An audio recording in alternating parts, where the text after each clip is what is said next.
Hello dear students, this is Pankaj Kapadia, and in this particular video we are going to learn about the next topic of your overcurrent protection of transmission line, and the topic name is induction type relays, which is very useful for exam point of view. Induction type relays. So basically there are three types of induction relays, which are shaded pole type, watt ammeter type, and induction cup type. We'll see one by one, but before moving further, I'm going to tell you about that how does this induction type relay works. Okay, so the induction type relays are also called magnitude relays. These relays works on the principle of the induction motor of an energy meter. Induction motor or an energy meter. So in this relays, a metallic disc, in this type of relays, a metallic disc, there has to be some metallic disc in this particular induction type relay. So in this relays, a metallic disc is allowed to rotate between the two electromagnets. So the coils of the electromagnets are energized with the help of alternating currents, and the torque is produced in these relays due to the interaction of one alternating flux with eddy currents induced in the rotor by another alternating flux. The two fluxes have the same frequency but are displaced in time and space. Now what I am trying to tell you that we will, so I was just trying to tell you that torque is produced in this particular relay when one alternating flux reacts with eddy currents that is induced in a rotor by another alternating form of the same frequency that displaced in phase. So as the interaction of alternating fluxes is the base of operation of this kind of relays, these are not used for DC quantities. Okay, so there are two fluxes. Because of the interaction of one alternating flux with the eddy currents induced in the rotor by another alternating flux. That's why we have two alternating fluxes. So the two fluxes have same frequency but are displaced in time and space. So so the basic working principle is that the torque is produced when one alternating flux that reacts with eddy current induced in the rotor by another alternating form of same frequency and that displaced in phase. So in order to make it very feasible, I would like to take, and in order to analyze, I am taking a small piece of metal. Let us assume it is linking with some flux. So I'm just trying to, and I'm just writing one equation of induced EMF and fluxes. So let us assume that flux phi1 is representing as phi1 is equal to phi m, or you can say phi maximum, into sine omega t. Fine. And I'm taking another flux, some flux phi2 is equal to phi m, or you can say here phi 1m. Actually I'm taking phi 1m, this is phi 2m sine omega t plus theta, or you can say alpha, or whatever you wanna take. But this flux phi 2 is displaced with some angle theta. Okay, this is leading quantity, as you can observe that this is plus sign. So this is, if I'm taking, this is phi 1, so this is somewhat angle displaced, this is phi 2, this is angle theta. So phi 2 is leading with respect to flux phi 1. So now let us take, for example, the fluxes are linking here So I'm taking the fluxes phi 1 here. So let's take, this is the flux phi 1 that is linking with this particular coil.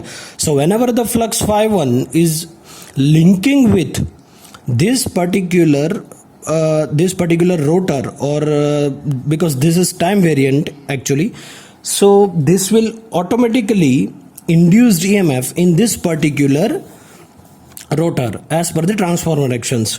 So we know that the EMF E is lagging behind the this particular flux by 90 degree. Okay, so do you agree with me? So let me just draw, this is induced EMF E. EMF will be lagging behind this particular flux phi 1 by 90 degree. Okay, let us assume that EMF is V1. So whenever the voltage is induced in that, so that will produce circulating current, in such a way that in order to oppose the cause. So because of this voltage there is some circulating current induced. So what will be the direction of that circulating current? The direction of that circulating current will be in such a way that it will oppose the cause. So what is the cause? Here the cause is the flux. Okay, so the direction of this flux is downward, so that will oppose it will oppose the cause, which is flux phi 1. Fine. So this is nothing but it is just a Fleming's right hand rule. So you can use curl rule here. So because of fluxes coming is from top to bottom, so because of this flux, eddy current induced according to the law of curl rule. Fine. So this will be the Fleming's right hand rule. So how does it generate? Like this. So curled finger indicate the direction of the eddy current. Now so the direction of the eddy current will be in this particular area like this. Okay, so because of this flux phi 1, and this will be the eddy current I. Fine, this is I1 is the eddy current. They will try to oppose the cause. So this is I am representing another one, which is phi 2. Okay, this I1 is produced because of this flux phi 1. So I think it is clear up to this. So let us assume that there is one more flux. So some another flux, which is phi 2, second flux. So which is already this downward direction, in the downward direction from top to bottom. So the EMF will be induced in this particular rotor, but it will also try to oppose the cause. Okay, so only difference is what? There is a phase displacement, nothing else. Okay, there is a phase displacement between these two. So let us assume that the flux produced of this particular phi 2 is will be like this. Fine. So again the direction is the same. So this will be I2. So these both are the eddy currents of your particular rotor that is induced in this particular rotor, which are eddy current actually, and that eddy current is produced because of this phi 1 and phi 2. So another voltage will be induced like this, so that will lag behind the this flux phi 2. So this will be my V2. Fine. So let us assume that it is this particular rotor is made up of non-magnetic, or actually doesn't have any inductance and capacitance in it. So in that case the current will be in phase with the this particular voltage and fluxes. So the current will be like this, I2, because it is a resistive circuit, it will behave like a resistive circuit. So the current will be in phase with this voltage I1 and I2. Fine. So because this phi1, that phi1 is interact with this I2, and this phi2 will interact with I1. Phi1 is interact with I2 and phi2 will interact with I1. So they will interact with each other. Because of the interaction of these two, the EMF will get induced, or the torque will induced or produced in this particular rotor type of disc. Okay, so how to find? So this can be again found in this way. A current carrying conductor is kept in a magnetic field. Okay, then it will experience some force. Okay, that will experience some force. So now we can take one example, that the flux phi1 will interact with the current produced by the second one. Okay, so that the flux phi1 will interact with I2 and flux phi2 will interact with I1, as you can observe here. Okay, so flux phi1 is interact with this current I2 and flux phi2 will interact with I1. So as mentioned earlier, the alternating currents supplied to two electromagnets that produce the two alternating fluxes phi1 and phi2. These two fluxes have same frequency, but they have a phase difference of theta. So in between them, such that it is having a same frequency, but they have a phase difference of theta. So in between them, such that phi2 leads phi1. Okay, or you can say there is another way, this could be a phi2, this could be a phi1 also. So thus two fluxes can be mathematically expressed as phi1 and phi2. So these alternating fluxes cause the induced EMF in the rotor. So due to the induced EMFs, the eddy currents I1 and I2 are circulated in the disc, and the two eddy currents react with each other to produce a force which acts on the rotor. So how does it produce? So according to the curled rule and according to the Fleming's rule, left hand rule, the force will produced because of this particular flux phi interaction, because of interaction of phi1 and I2. So I2 is coming downward and this I1 is upward in the direction. So the force will be like this. F2, and another one phi2. So in this case, the flux the force F1 will be like this, F1. Okay, so let me just draw the perfect figure for the torque production in the induction type relay. Sorry for this, my figure. Just really, this is a freehand drawing. This is the particular disc or rotor, we can say. So flux phi2 is downward, another one is phi1.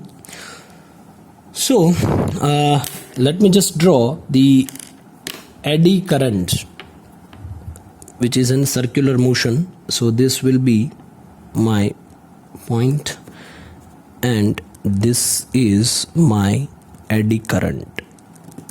This is my eddy current direction, and this will be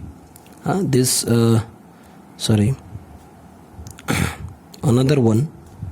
Let me just extend this, so please be careful. This is the actual, and this one for I2.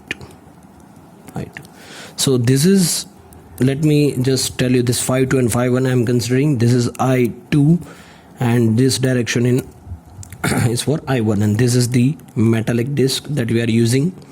So the force will produce like this because the direction of this I2 is like this and I1 is like this.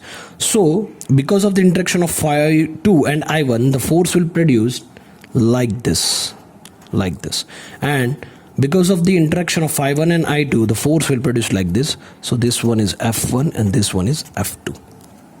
Fine. So the figure shows that how the forces are produced in a section of rotor due to the alternating fluxes. So the instant considered to show the various quantities is when both the fluxes are directed downwards and are increasing in magnitude. So the induced eddy currents lag behind the respective fluxes by 90 degree. So let me just draw that particular current. Thus this will be your I1 and this will be your I2. Fine. So this is how your induction relay work. But in the torque equation, let me make some assumption that the parts of rotor in which the rotor currents flow that have a negligible self-inductance, it doesn't have any self-inductance, and hence the rotor currents are in phase with the respective induced voltage. As I have mentioned earlier that I2 is in phase with V2 and I1 is in phase with V1. So this assumption has been made. So now let us try to solve the torque equation, derive the torque equation. So first one is phi1 is equal to, we have already taken that phi1 is equal to phi1m sin omega t and phi2 is equal to phi2m sin omega t plus alpha, or you can say theta, whatever you want to take you can take. So this will be, I am taking here alpha, so this will be my one equation, this will be my second number of equation. So assumptions has been already made. So the induced voltages are proportional to the rate of change of fluxes, and hence the eddy current also are proportional to the change of fluxes. So hence we can write that I1 is proportional to what? D phi1 by dt, equation number 3. I2 is proportional to d phi2 by dt, equation number 4. Fine. So this 4 numbers of equation you have to remember, fine, from this particular graph. So up to this, okay, this is the 4 number of equation. Now substituting phi1 and phi2 from this two equation, so let me just substitute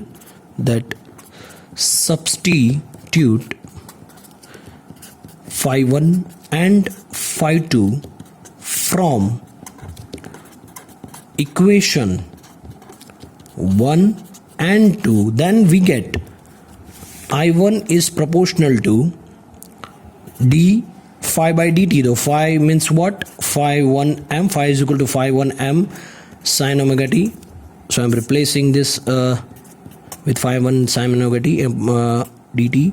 So this will be my phi 1m cos omega t. So sin will be converted into cos. So this will be my equation number 5.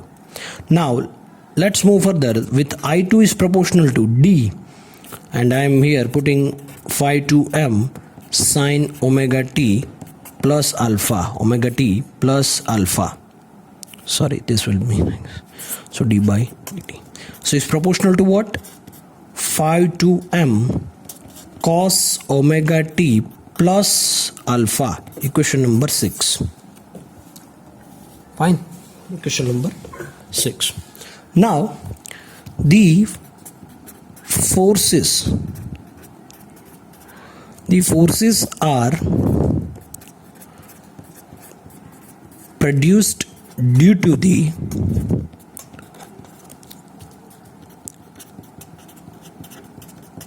interaction of phi 1 with I2 and phi 2 with I1.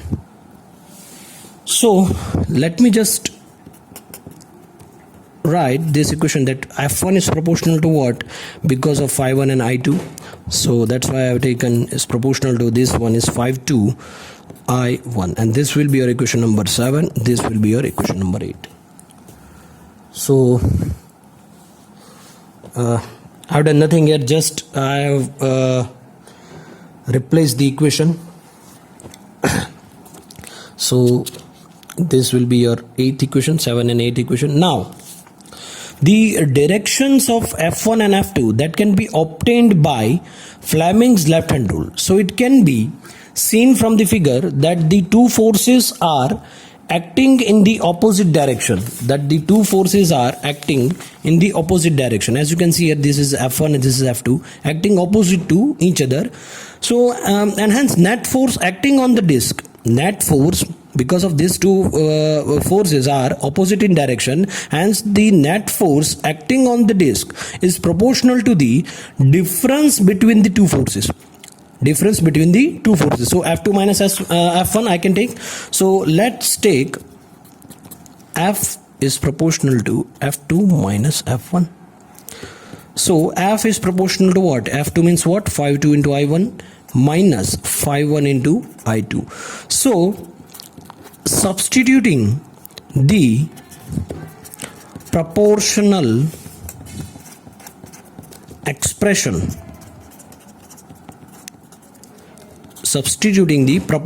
expression of phi 1, phi 2, I1, I2 from the above equations which we have derived earlier. So simply I am putting the equation that F is proportional to what? 5 to m sine omega t plus alpha phi 1m cos omega t minus phi 1m sine omega t 5 to m cos omega t plus alpha. Fine. So the next one is what? Is all if I simplify this, then it will be like this: phi 1m 5 to m sine, here I'm putting in this equation, omega t plus alpha cos omega t minus sine omega t cos omega t plus alpha. So another, in the simplest form, we can write phi 1 phi 2 m. So this will be your sine cos scn minus sc. So this will be your sine omega t plus alpha minus omega t bracket over. So this will be, force is proportional to what? Phi 1 m, phi 2 m sine alpha. So omega will cancel. So this will be my force equation. So this equation, it gives you the net force acting on the disk which is proportional to the sine alpha. This is net force.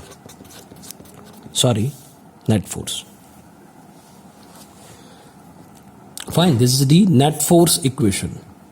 Now,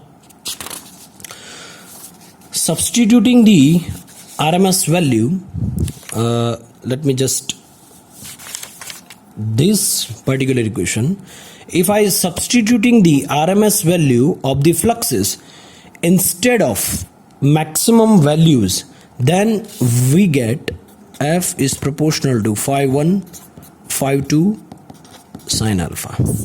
This will be my right equation. So phi 1 and phi 2 sine alpha. So it is important to note that the net force or torque acting on the disk is same at every instant. The action of relay under such force is free from vibration.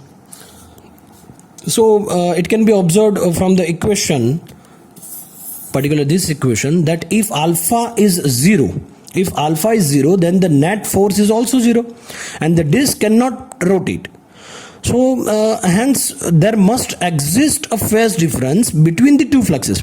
Now because of that displacement, your disk can be rotate. So the torque is maximum when the phase difference alpha is 90 degree. Okay, the torque is maximum. कब होगा torque आपका maximum? The torque is maximum when the phase difference alpha is maximum, or is 90 degree. So the direction of net force, which decides the direction of rotation of disk, that depends on which flux is leading to the other. So in practice, various constructions are used to produce phase displacement between the two fluxes. So that's how the types of induction relays are created. So we'll see the types of induction relays in the next lecture. Thank you.